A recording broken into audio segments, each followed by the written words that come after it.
Imagine करो, रात के 2 बजे हुए हैं। आप अपने कमरे में अकेले सोए हुए हो और अचानक से एक झटके के साथ आपकी नींद खुलती है और आप देखते हो आपके तरफ सफ़ेद साड़ी में एक औरत चल के आ रही है। और उस मोमेंट पे आप अपने शरीर को हिला भी नहीं पा रहे हो और आपकी बहुत गंदी फटी पड़ी है। तो आप उस टाइम क्या करोगे? बिल्कुल एक ऐसे सिचुएशन में मैं फंस चुका था, बट उसके बाद जो मेरे साथ हुआ जानो इस वीडियो में। तो ये बात है ग्रेड 7 की, जब मैं नन्ना मुन्ना राही था, देश का सिपाही था। मैं छोटा सा बच्चा ही था भाई उस टाइम। एंड मेरे को याद है कि उस टाइम मैं अकेले सोया करता था अपने रूम में, और वो ठंड का मौसम चल रहा था एंड न्यू ईयर पास आने वाला था। और साथ में उस टाइम मेरे स्कूल में छुट्टी भी चल रही थी। मेरी पूरी की पूरी छुट्टी बोरियत में निकल रही थी। तो मैं मम्मी को बोलता हूँ, यार मम्मी मेरे को मजा नहीं आ रहा है घर पे यार। मैं सुबह उठता हूँ, फिर रात हो जाता है, मैं सो जाता हूँ, मुझे कुछ पता भी नहीं चलता, दिन निकल जा रहा है पूरा। मम्मी बोली, बात तो तुम सही कह रहे हो, पर छुट्टी तुम्हारी है, हम लोग की नहीं। तो हम लोग को तो अपने ऑफिस जाना ही होगा, सो हम लोग कहीं घूमने नहीं जा सकते। तो मैं बोलता हूँ मम्मी को, यार घूमने नहीं जा सकते लेकिन घूमने वाले को तो बुला सकते हैं ना। तो मैं उन्हें प्रपोज करता हूँ कि क्यों ना आप मेरे कजन ब्रदर और सिस्टर को यहाँ बुला दो कुछ दिनों के लिए, एंड न्यू ईयर हम लोग साथ में सेलिब्रेट करेंगे। तो वो बोलती है, बात तो तुमने 100% की कही, उनकी भी छुट्टी चल रही है एंड वो लोग भी बोर हो रहे होंगे। तो मैं एक काम करती हूँ, उन्हें बुलवा लेती हूँ एंड तुम लोग साथ में रहना और मजे करना। सो इस वीडियो के लिए हम उन्हें बुलाने वाले हैं राहुल और प्रिया दीदी। प्रिया दीदी मेरे से 2 साल बड़ी थी एंड राहुल मेरे से 2 साल छोटा था। हाँ मैं जानता हूँ हम लोग एक मैथ्स का इक्वेशन ही बना रहे हैं साथ में। ओके, तो उसके बाद वो लोग मेरे घर पे आ चुके थे एंड उसके बाद हम लोग तीनों बैठ के एक साथ बोर हो रहे थे। हमें पता ही नहीं चल रहा था कि अब करे तो करे क्या यार। मैंने आइडिया दे कि उन्हें बुलाता हूँ, मैं बोर नहीं होऊंगा। अब हम लोग तीनों बैठ के बोर हो रहे हैं। वाओ क्या स्मार्ट बंदा हूँ मैं। फिर अचानक से प्रिया दीदी एक आइडिया देती है कि हम लोग फालतू में बैठ के बोर हो रहे हैं, इससे अच्छा कोई मूवी देख लेते हैं। एंड मैं बोलता हूँ कौन सा मूवी देखें? फिर वो बोलती है, देखो अभी मौसम बहुत ठंड चल रहा है एंड ठंड के मौसम में हॉरर मूवी देखने में मजा आता है। मैं जैसे ही सुनता हूँ हॉरर मूवी, मैं समझता हूँ ठीक है सह लेंगे। पर यहाँ पे राहुल की फट चुकी थी। वो बोल रहा था हॉरर मूवी, मम्मी मम्मी। मैं बोल रहा मम्मी मम्मी मत कर तू, हम लोग हॉरर मूवी अब देखने वाले हैं, क्योंकि बोर्ड होने से अच्छा तो भाई हॉरर मूवी देख ले, उसमें थोड़ी फटेगी भी तो हमारी। और उसके बाद हम लोग तीनों बैठ के मूवी देखना स्टार्ट कर देते हैं। मूवी का नाम नहीं लूंगा भाई, अंग्रेजी मूवी है, वो लोग तुरंत में कॉपीराइट देते हैं एंड मेरे यहाँ पे लग जाएगी। तो देखो हम लोग वो मूवी देख रहे थे एंड देखते देखते हमें पता भी नहीं चला कि कब रात हो गई एंड मम्मी पापा आ गए थे अपने जॉब से घर एंड हम लोग की यहाँ फटी पड़ी थी इस मूवी को देख के। भाई अंग्रेजी हॉरर मूवीज इतनी घटिया होती है, इन सेंस हॉरर के, मतलब इतना तुम्हारी फटवा देगी वो मूवीज कि तुम सोच ही नहीं पाओगे कि भाई ये मूवी हमने देखी तो देखी क्यों, अब तुम्हें हर दूसरे चीज में भूत ही दिखने लगेगा।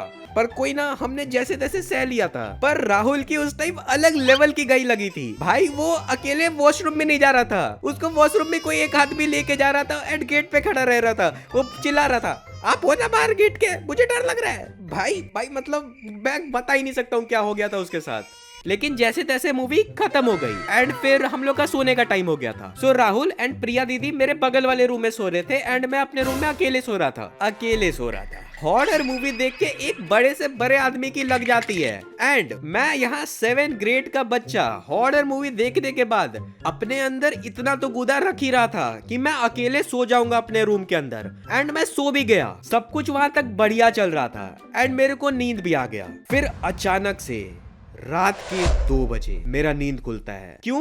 क्योंकि मेरे को वॉशरूम लग चुका था एंड भाई रात के 2 बजे उस बच्चे के दिमाग में पूरा हॉरर मूवी चल रहा है एंड उसे अकेले वॉशरूम तक जाना है। सिनेरियो तुम लोग समझो, मेरे यहाँ पे लग चुकी थी एक्सट्रीम लेवल की, क्योंकि मेरे को वॉशरूम भी एक्सट्रीम लेवल का लग चुका था। अगर उससे ज्यादा मैं रुकता तो बेड पे निकल जाता एंड राहुल एंड प्रिया दीदी के सामने मेरे को बेइज्जत नहीं होना था बेड पे करके। सो मैं बोलता हूँ ऑल इज वेल, हम जाएंगे अकेले वॉशरूम। तुम फिर मैं अपने रूम का गेट खोलता हूँ एंड मैं धीरे धीरे वॉशरूम जाता हूँ। और जैसे ही मैं वॉशरूम का गेट खोलता हूँ मेरे को पायल की आवाज आती है, लिटरल पायल की आवाज। एंड उस टाइम मेरी जो हालत हो रखी थी, तो जहां मैं रहता था वो एक रेंटेड प्लेस था एंड मेरे पड़ोसियों ने भी बताया था कि रात में यहाँ कभी कभी पायल की आवाज आती है। पर मैं बच्चा था, मैं ये बातों को सीरियस लेता ही नहीं था। मैं समझता था भाई कोई टीवी चला के सो जाता है, क्योंकि 1-2 बार मेरे को भी आवाज आ चुकी है। बट उस दिन मैं हॉरर मूवी देख के आया हूँ एंड वो अकेले बच्चा जा रहा है वॉशरूम करने एंड उसे पायल की आवाज आ रही है, झन झन झन झन। और यहाँ पे मेरा दिल धक धक धक धक मेरी लग गई, पूरी गंदी लग गई। पर मेरे को वॉशरूम भी लगी हुई है, तो मेरे को वॉशरूम भी करना है एंड अपने रूम में भी अकेले जाना है। मैं बोलता हूँ कोई ना होता है भाई, अपन बड़े हो चुके हैं। 7 क्लास का बच्चा खुद को बड़ा मान रहा है, पर उसे ये नहीं पता कि अब उसके साथ आगे होने क्या वाला है। जैसे ही मैं वॉशरूम का गेट खोलता हूँ, अचानक से एक चमगादड़ उड़ के निकलता है मेरे वॉशरूम के खिड़की से एंड मेरी उस समय जो फटी है, मैं कस के चिल्लाने ही वाला था। फिर मेरे को याद आया भाई रात हुआ है एंड चमगादड़ ही था एंड चमगादड़ से उतना डरते नहीं हम लोग। All is well and all is well करते मैंने वॉशरूम भी कर लिया एंड मैं फिर वॉशरूम से निकलता हूँ एंड अपने रूम में आके सोने का ट्राई करता हूँ। बट बार बार वो पायल की आवाज मेरे मन के अंदर गूंज रही थी, छन छन। भाई मैं बता नहीं सकता उस टाइम मेरे साथ क्या हो रहा था। मैं पूरा डरा हुआ हूँ यहाँ पे, मैं पूरा पसीना पसीना होए जा रहा हूँ। पर जैसे तैसे मैंने अपने दिल में कूदा रखते हुए खुद को सुलाने की कोशिश की। अभी तो आप लोगों को ये स्टोरी फनी लग रही होगी, लेकिन उस टाइम मेरे साथ जो बीत रही थी भाई, मेरी लिटरल नेक्स्ट लेवल की भाई लगी हुई थी। मेरे को नहीं पता था कि मेरे साथ अगले मोमेंट में होगा तो होगा क्या। पर जैसे ही मैं सोता हूँ, मेरे को अचानक से कस की आवाज आती है एंड मैं उठता हूँ, पर मैं अपने बेड से उठ नहीं पा रहा हूँ एंड मुझे सामने दिखती है एक सफेद साड़ी में औरत। मैं अपने बेड पे सोया हुआ हूँ एंड मेरे को सामने सफेद साड़ी में एक औरत दिखती है जो मेरे तरफ चल के आ रही है।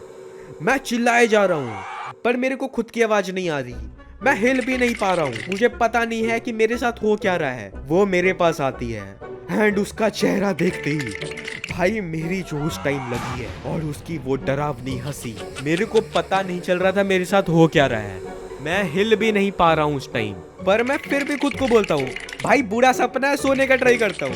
वो मेरे मुंह पे हंसे जा रही है एंड मैं आंख बंद करके सोने का कोशिश कर रहा हूँ। भाई नींद आ जाए, भाई नींद आ जा, भाई नींद आ जा, भाई नींद आ जा। एंड अचानक से मेरी नींद खुलती है, मैं उठ के बैठता हूँ एंड लेफ्ट राइट देखता हूँ, कोई नहीं था वहां पे। ये मेरा एक डरावना सपना था, बट भाई ऐसा सपना मेरे को हर डर लगने लगता है यार। मैं बोलता हूँ भाई अब मेरे से ये कुछ नहीं होगा।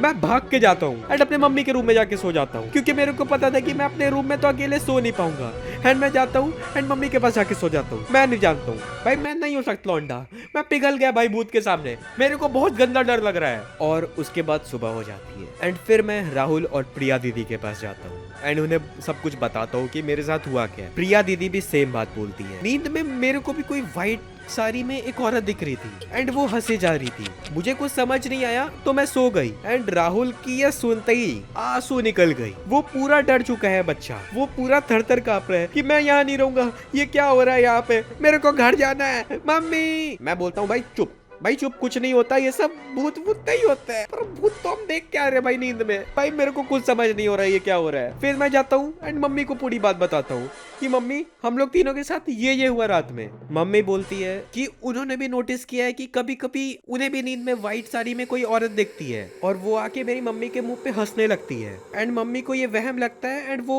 सोने की कोशिश करती है एंड वो अपने आप गायब हो जाती है। मम्मी को भी नहीं पता था यहाँ हो क्या रहा है एंड हम भी पूरे ब्लैंक थे। बट मम्मी बोलती है कि ये जो हुआ तुम लोग के साथ सब भूल जाओ, ऐसे भी थोड़े दिन में हम लोग ये घर खाली ही करने वाले हैं, तो इसे एक बुरा सपना समझो या कुछ भी समझो, भूल जाओ इसको। पर जैसे तैसे हमने ये भुलाने की कोशिश की। भाई मेरे को आज भी वो रात याद आती है ना, तो मेरे को डर लगता है। सो गाइस, कैसा लगा आप लोगों को ये वीडियो बताओ कमेंट सेक्शन में। एंड आपके साथ भी कुछ ऐसी स्टोरी घटी है तो वो भी तुम लोग लिख सकते हो कमेंट सेक्शन के अंदर। एंड यस, मैं इस स्टोरी को अनकवर करना चाहता हूँ, बट अभी तो मैं वहां पे रहता नहीं हूँ। तो अगर इस वीडियो के ऊपर आएंगे पूरे के पूरे 8000 लाइक, तो मैं दोबारा वहां पे जाने वाला हूँ एंड अगल बगल के लोगों से पूछने वाला हूँ कि वो औरत कौन थी। सो यस, ये सब तुम्हारे ऊपर है कि तुम लोग कैसे भी करवाओ इस वीडियो के ऊपर 8000 लाइक। तो मैं मिलता हूँ तुम लोग से एक और न्यू वीडियो के साथ, तब तक के लिए bye bye and take care.